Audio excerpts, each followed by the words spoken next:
নমস্কাৰ এই মুহূৰ্তত জনাইছো অসমৰ প্ৰত্যেকগৰাকী জনসাধাৰণৰ বাবে কেইবাটাও গুৰুত্বপূৰ্ণ খবৰ। আজি হৈছে 13 জুন। আজিৰ দিনটোতে অসমৰ লগতে ভাৰতবৰ্ষৰ বিভিন্ন প্ৰান্তৰ পৰা কেইবাটাও গুৰুত্বপূৰ্ণ খবৰ যুগুত কৰা হৈছে। এই মুহূৰ্তত জনাইছো আজিৰ প্ৰথমটো খবৰ। আজিৰ প্ৰথমটো খবৰেই ৰাজ্যবাসীৰ বাবে এটা ডাঙৰ খবৰ।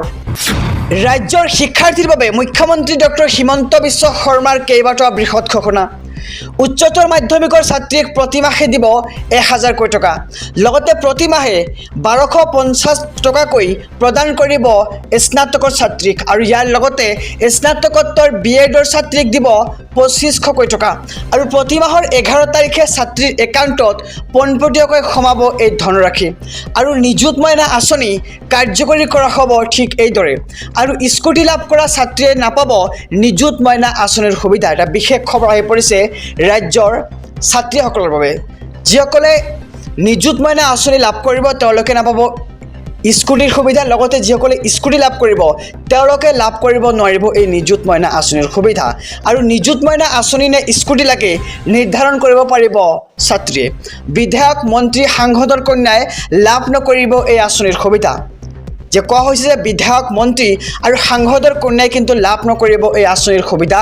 লগতে ব্যক্তিগত শিক্ষানুষ্ঠানৰ পৰা ছাত্ৰীয়ে নাপাব এই আঁচনিৰ সুবিধা। আৰু জুলাই মাহৰ পৰাই বিতৰণ কৰা হ'ব নিযুত মইনা আঁচনিৰ প্ৰপত্ৰ।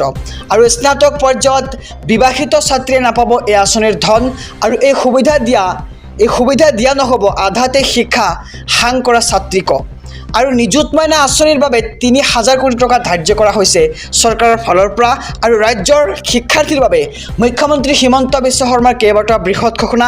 আমি খবৰটো সবিশেষ জনাইছোঁ SB অসম মিডিয়াৰ সমূহ দৰ্শকক। এই মুহূৰ্তত জনাইছোঁ আজিৰ দ্বিতীয় নম্বৰ খবৰটো। কিয় অভাৱনীয় হাৰত বাঢ়িছে শাক পাচলিৰ দাম? ৰাজ্যৰ বজাৰত আকাশলংঘী মূল্য বৃদ্ধিক লৈ জনতাৰ মাজত হাহাকাৰ। তাৰ মাজতেই দাম বৃদ্ধিক লৈ মুখ্যমন্ত্ৰী হিমন্ত বিশ্ব শৰ্মাৰ উদ্বিগ্নতা প্ৰকাশ। মূল্যবৃদ্ধি নিয়ন্ত্ৰণ কৰাৰ ক্ষেত্ৰত ডিচিলৈ নিৰ্দেশ মুখ্যমন্ত্ৰীৰ, আৰু খুচুৰা ব্যৱসায়ৰ সৈতে আলোচনাত বহিবলৈ নিৰ্দেশ ডিচিক। আৰু জিলা পৰ্যায়ত গঠন কৰিবলৈ দিয়া হৈছে বিশেষ টাস্ক ফ'ৰ্চ। আৰু মূল্যবৃদ্ধিৰ আঁৰত আছে নেকি কোনো মধ্যভোগী, তাৰ প্ৰতি তীক্ষ্ণ দৃষ্টি ৰাখিব এই বিশেষ টাস্ক ফ'ৰ্চে। আৰু কিয় অভাৱনীয় হাৰত বৃদ্ধি হৈছে শাক পাচলিৰ দাম? ৰাজ্যৰ বজাৰত আকাশলংঘী মূল্য বৃদ্ধিক লৈ জনতাৰ মাজত এতিয়া হাহাকাৰৰ সৃষ্টি হৈছে, আৰু ইয়াৰ মাজতেই দাম বৃদ্ধিক লৈ মুখ্যমন্ত্ৰী হিমন্ত বিশ্ব শৰ্মাৰ উদ্বিগ্নতা প্ৰকাশ। এই মুহূৰ্তত জনাইছোঁ আজিৰ তৃতীয় নম্বৰ খবৰটো। অসমৰ ৰাজনীতিৰ এটা ডাঙৰ খবৰ।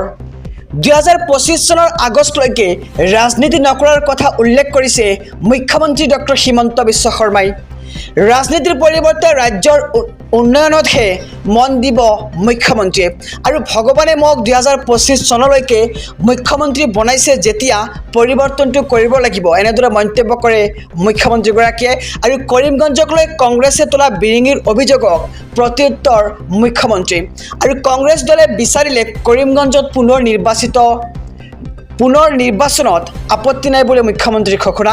আৰু নিৰ্বাচনৰ বিষয়টো নিৰ্বাচন আয়োগে বিবেচনা কৰিব। আৰু পুনৰ নিৰ্বাচন হ'লে কৰিমগঞ্জত বিজেপিৰ ভোট বৃদ্ধিহে পাব বুলি মন্তব্য মুখ্যমন্ত্ৰীৰ। আৰু অত্যাৱশ্যকীয় সামগ্ৰীৰ মূল্য বৃদ্ধিক লৈও মন্তব্য কৰে মুখ্যমন্ত্ৰীগৰাকীয়ে, যি আমি আজিৰ দ্বিতীয় নম্বৰ খবৰটোত আলোচনা কৰিছিলোঁ। আৰু মূল্যবৃদ্ধি নিয়ন্ত্ৰণৰ ব্যৱস্থা কৰিবলৈ প্ৰতিখন জিলাৰ আয়ুক্তক নিৰ্দেশনা প্ৰদান কৰা হৈছে। আৰু মূল্যবৃদ্ধি নিয়ন্ত্ৰণ কৰিবলৈ জিলাই জিলাই গঠন কৰা হ'ব অভিযানকাৰী দল। এই মুহূৰ্তত জনাইছোঁ আজিৰ পঞ্চম খবৰটো। ৰাজ্যৰ প্ৰায় 50,000 মেধাৱী ছাত্ৰীয়ে লাভ কৰিব স্কুটি।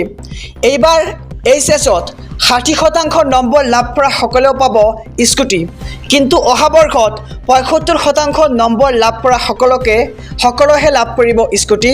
আৰু স্কুটি সলনি নিযুত মইনা আঁচনিৰ ধনৰ বাবেও কৰিব পাৰিব আবেদন। আৰু স্কুটি সলনি ছাত্ৰীয়ে মাহেকত লাভ কৰিব ধন। এই ঘোষণা কৰে ৰাজ্যৰ মুখ্যমন্ত্ৰী ডক্টৰ হিমন্ত বিশ্ব শৰ্মাই। আকৌ জনাইছোঁ খবৰটো যে ৰাজ্যৰ প্ৰায় 50,000 মেধাৱী ছাত্ৰীয়ে লাভ কৰিব স্কুটি। আৰু এইবাৰ HSত অৰ্থাৎ উচ্চতৰ মাধ্যমিকত 60% নম্বৰ লাভ কৰা সকলেও পাব স্কুটি, কিন্তু অহা বৰ্ষত 75% নম্বৰ লাভ কৰা সকলেহে লাভ কৰিব এই স্কুটি। আৰু স্কুটি সলনি নিযুত মইনা আঁচনিৰ ধনৰ বাবে কৰিব পাৰিব আবেদন। দেশৰ কোটি কোটি জনতাৰ বাবে বৃহৎ ঘোষণা মোদী চৰকাৰৰ প্ৰথমটো ডাঙৰ সিদ্ধান্ত 141 কোটি জনতালৈ কেইবাটাও বৃহৎ ঘোষণা কৰা হৈছে আৰু দেশত নতুনকৈ নিৰ্মাণ হ'ব 3 কোটি PMAY ঘৰ আৰু ইতিমধ্যে দেশত সম্পূৰ্ণ হৈছে 4 কোটি 21 লাখ PMAY বাসগৃহ অৰ্থাৎ ঘৰ আৰু ঘৰৰ লগতে থাকিব কেইবাটাও বিনামূলীয়া সুযোগ সুবিধা PMAY ঘৰৰ লগতে লাভ কৰিব চৰকাৰী শৌচালয় আৰু খোৱা পানী ৰন্ধন গেছ আৰু বিদ্যুৎ সংযোগৰ সুবিধা প্ৰদান কৰা হ'ব এইবাৰ আৰু তৃতীয়টো কাৰ্যকালৰ প্ৰথমটো পদক্ষেপতে কৃষকলৈ আহি পৰিছে ভাল খবৰ কিয়নো এইবাৰ PM কিষাণ নিধি পুঁজিৰ ফাইলত স্বাক্ষৰ কৰিলে নৰেন্দ্ৰ মোদীয়ে আৰু 17 সংখ্যক কিস্তি মুকলি কৰি দিলে প্ৰধানমন্ত্ৰী মোদীয়ে আৰু 9.3 কোটি কৃষকৰ বাবে 20,000 কোটি টকা মুকলি কৰা হৈছে আৰু দেশৰ কোটি কোটি জনতাৰ বাবে বৃহৎ ঘোষণা কৰিছে মোদী চৰকাৰে আৰু মোদী চৰকাৰৰ প্ৰথমটো এই ডাঙৰ সিদ্ধান্ত